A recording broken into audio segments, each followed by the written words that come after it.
نحمده ونصلي على رسوله الكريم اما بعد فاعوذ بالله من الشیطان الرجیم بسم اللہ الرحمن الرحیم ان اللہ وملائکته یصلون علی النبی یا ایھا الذین آمنوا صلوا علیہ وسلموا تسلیما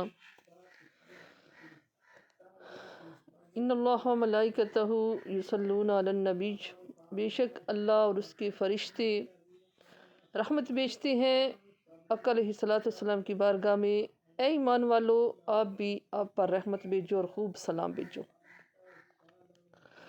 صلاۃ و سلام دراصل اللہ تعالیٰ کے حضور میں کی جانے والی بہت اعلیٰ درجہ کی ایک دعا ہے، جو رسول اللہ صلی اللہ علیہ وسلم سے اپنی ایمانی وابستگی وفاداری کے اظہار کے لیے آپ کے حق میں کی جاتی ہے، اور یہ دعا آپ سے محبت، آپ کے حقوق اور آداب میں سے ہے۔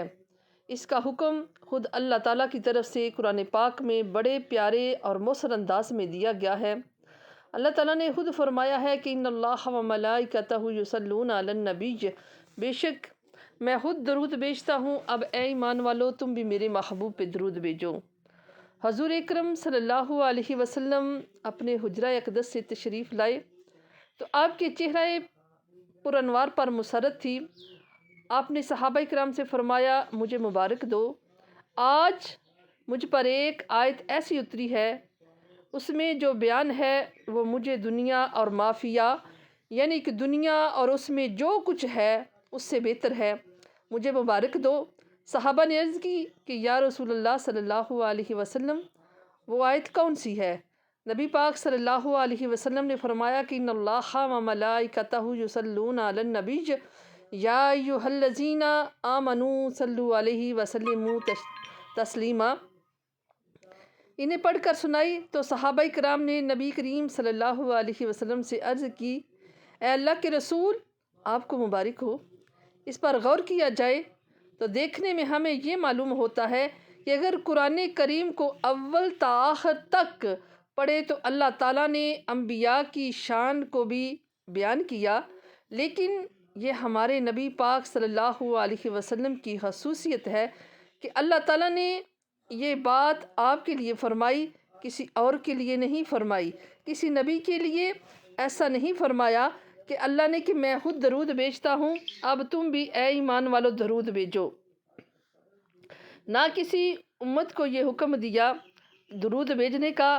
اس لحاظ سے ہمارے نبی صلی اللہ علیہ وسلم افضل الرسول ہیں، کہ یعنی کہ رسولوں سے بھی افضل ہیں، اپنے تمام رسولوں میں سے سب سے افضل ہیں، اور یہ امت حضور صلی اللہ علیہ وسلم کی نسبت کے ساتھ تمام امتوں سے افضل ہے۔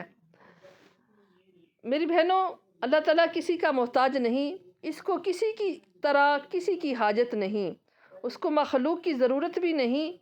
اس کے باوجود اللہ تعالیٰ فرماتا ہے کہ میں درود بھیجتا ہوں اپنے نبی پر، اب اے ایمان والو تم بھی درود بھیجو۔ تاکید کی ہے ان اللہ وملائکتہ، کہ بے شک میں خود درود بھیجتا ہوں۔ انا کے ذریعے تاکید کر دی گئی، اور یصلون مضارع کا صیغہ کہ میں اب بھی درود بھیجتا ہوں اور مستقبل میں بھی درود بھیجتا رہوں گا۔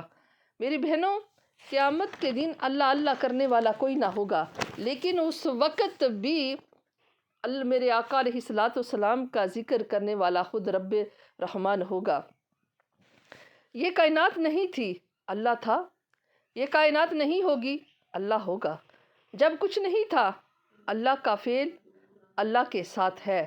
جب کچھ نہیں تھا، البتہ اس وقت بھی اللہ اپنے نبی پر درود بھیج رہا تھا۔ جب کچھ نہیں ہوگا، تب بھی اللہ اپنے نبی پر درود بھیجے گا۔ اس لیے یہ نہیں کہہ سکتے کہ کوئی اللہ کو یاد کرنے والا نہ ہو، کیونکہ مخلوق کو فنا ہونا ہے، اللہ کو فنا نہیں ہے، مگر وہ وقت نہیں آ سکتا کہ نبی پر درود بھیجنے والا کوئی نہ ہو۔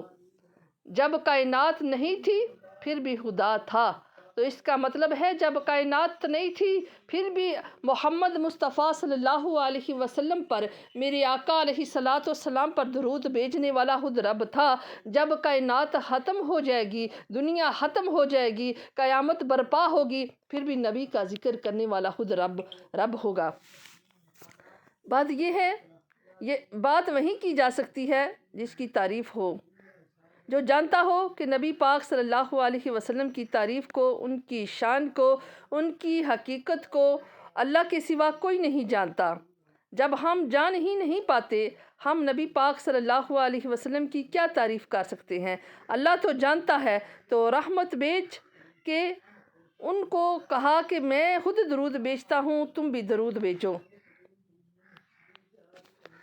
تو میری بہنوں، حضرت عثمان غنی نبی کریم صلی اللہ علیہ وسلم سے پوچھا، ایک آدمی کے ساتھ کتنے فرشتے ہوتے ہیں؟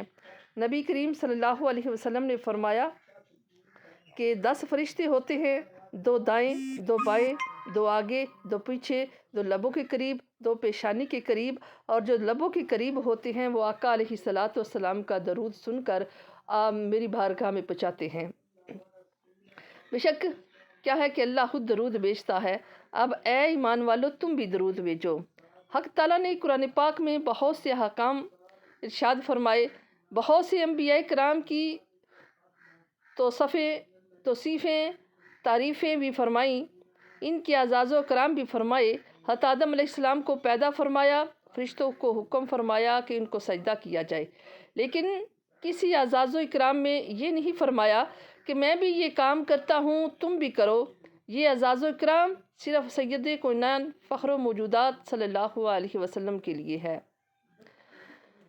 اللہ جل شان نے صلات کی نسبت اولاً اپنی طرف اور اس کے بعد اپنے پاک فرشتوں کی طرف کرنے کے بعد مسلمانوں کو حکم فرمایا کہ اللہ اور اس کے فرشتے صلات بھیجتے ہیں، اے ایمان والو تم بھی صلات بھیجو۔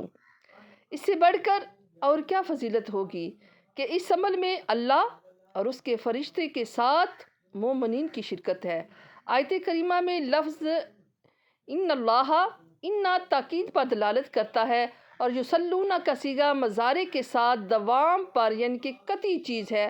اللہ اور اس کے فرشتے ہمیشہ صلات بھیجتے رہتے ہیں نبی صلی اللہ علیہ وسلم پر، لہٰذا اب تم بھی صلات بھیجو۔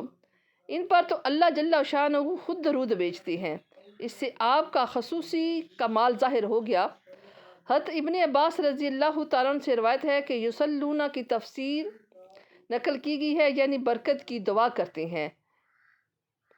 تو میری بہنوں، جب اللہ تعالیٰ خود درود بھیجتا ہے اپنے محبوب صلی اللہ علیہ وسلم پر، تو ہم تو ان کے امتی ہیں۔ حضرت ابو ہریرہ رضی اللہ تعالیٰ عنہ سے روایت ہے کہ رسول اللہ صلی اللہ علیہ وسلم نے ارشاد فرمایا، جو بندہ مجھ پر ایک بار درود پڑھے، اللہ جل شانہ اس پر 10 بار درود بھیجتے ہیں، 10 رحمتیں نازل کرتے ہیں، 10 گناہ مٹا دیتے ہیں۔ میرے رب کا پیغام آیا جس میں یوں ارشاد فرمایا کہ تیری امت میں سے جو شخص ایک بار درود بھیجے گا میں اس پر 10 درود بھیجوں گا، جو ایک بار سلام بھیجے گا میں اس پر 10 بار سلام بھیجوں گا۔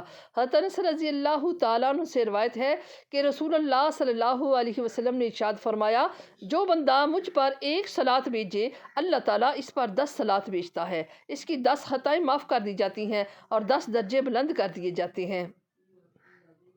حضرت عبداللہ بن مسعود رضی اللہ تعالیٰ عنہ سے روایت ہے کہ حضور اقدس صلی اللہ علیہ وسلم نے ارشاد فرمایا، بے شک قیامت میں ہر موقع پر مجھ سے زیادہ قریب وہ شخص ہوگا جو مجھ پر کثرت سے درود پاک پڑھنے والا ہوگا۔ ترمذی شریف کی روایت ہے۔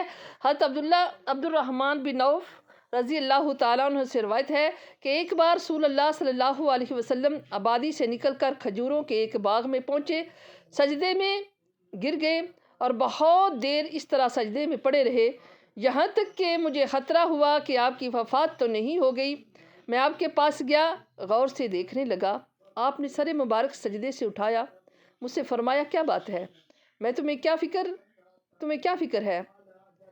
میں نے عرض کیا کہ آپ کے دیر سے سجدے سے سر نہ اٹھانے کی وجہ سے مجھے ایسا شبہ ہوا تھا، اس لیے میں آپ کو دیکھ رہا تھا۔